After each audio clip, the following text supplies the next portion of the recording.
It's Ken again here with a deep dive into the Greenshot application. Greenshot is a free and open source tool for Windows that allows you to capture an area of your screen or an entire window or an entire display and then edit that image. It's quite similar to applications that are built into Windows, but it's much more full-featured. To download Greenshot, you could go watch my video on using Nanite, or you can go to getgreenshot.org/downloads. Links to both will be in the description below. From the Windows desktop, I'm going to open my browser. I'll hit print screen on my keyboard, and I will select the region that I wish to capture. Upon release, I can see that I have Save As, Save Directly, Open in the Image Editor, Copy to Clipboard, Send to Printer, Open in MS Paint or Paint.net, or Upload to any number of sites or services. I'm going to open an image editor. In the image editor, I can see many tools on the left-hand bar. The first is the Selection tool. The second is the Draw Rectangle tool. With that, I can draw a rectangle around anything on the screen. I can control whether it has a drop shadow, I can alter how thick the line is surrounding the rectangle, or I can change the color of the line that surrounds the rectangle. The next tool is the Draw Ellipse tool. Very much like the Draw Rectangle tool, but I can draw an ellipse or a circle anywhere I want, and I can change, just like the other, the line thickness, whether there's a drop shadow, or the color of the line that surrounds the ellipse. The next tool is the Draw Line tool.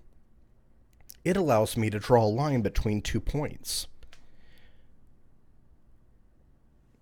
The next tool is the Draw Arrow tool. After I'm done drawing the arrow, I can fine-tune where it points, or I can cause it to point to a completely different place, or I can select to have the arrow have heads on both ends.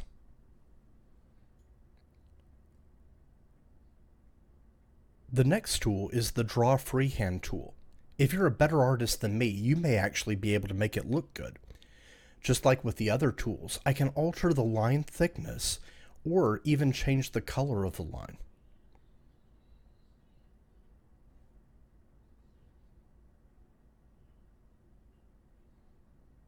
The next tool is the Text Box tool. When I click and I type and hit enter,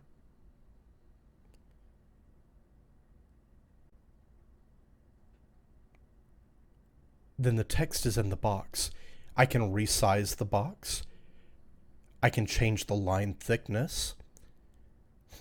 I can change the line color for the text and the box that surrounds it. I can change the font to any font that's loaded onto my computer. I can change the size of the text. I can control whether it's bold or italic, or how it's aligned, left, right, or center, or top, middle, or bottom of the box. I can also control whether the text in the box has a drop shadow. The next tool is the Speech Bubble.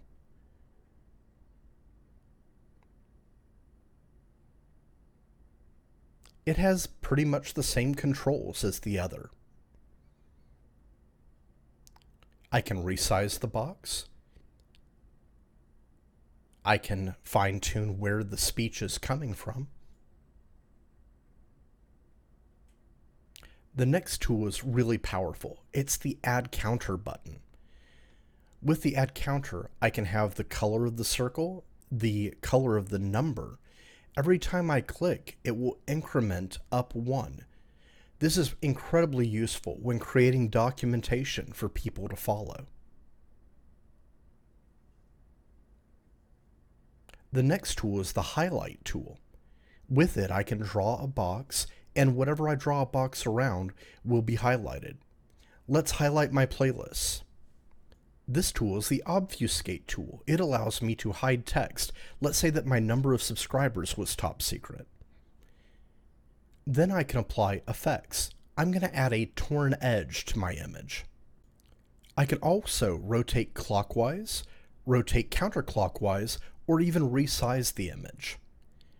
Once the editing of the image is done, I can see several options across the top.